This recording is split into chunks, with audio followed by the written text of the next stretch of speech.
Hello friends, welcome back to my channel. তো দেখো, একটা নতুন ভিডিও নিয়ে চলে এসেছি। তো এটা হচ্ছে আমার মামামের অন্নপ্রাশন দিনের দুপুরবেলার একটা ব্লগ। তো এটা হচ্ছে আমার লুক, আমায় কেমন লাগছে জানাবে। আর এই যে আমার বাপের বাড়ি থেকে ওর অন্নপ্রাশন উপলক্ষে তত্ত্ব চলে এসেছিলো। আর এখানে হচ্ছে ও যেই খাবারটা খাবে সেই খাবারটা সাজানো হয়েছিল। এটা হচ্ছে তার ব্যাকড্রপটা, মানে সামনে বসেই খাওয়ানো হবে। ওকে খাইয়েছিল আমার কাকা শ্বশুর।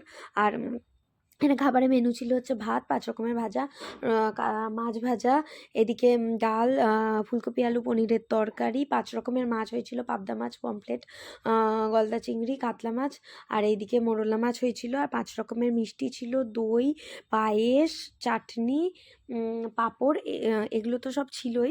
এর সাথে মেন ওকে যেটা প্রথমেই খাওয়ানো হয়েছিল সেটা হচ্ছে ঠাকুরের প্রসাদ খাওয়ানো হয়েছিল।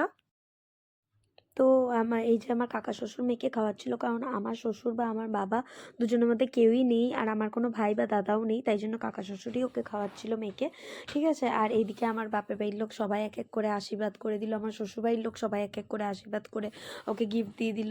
তো এটাই হয়েছিল, আশীর্বাদের পর্ব ওটাও চললো। তো আমার মেয়ে খুবই কোঅপারেট করেছে, একদমই বিরক্ত করেনি, ও কাঁদেনি। আর তোমাদের ব্লগটা কেমন লাগলো জানিও, বাই।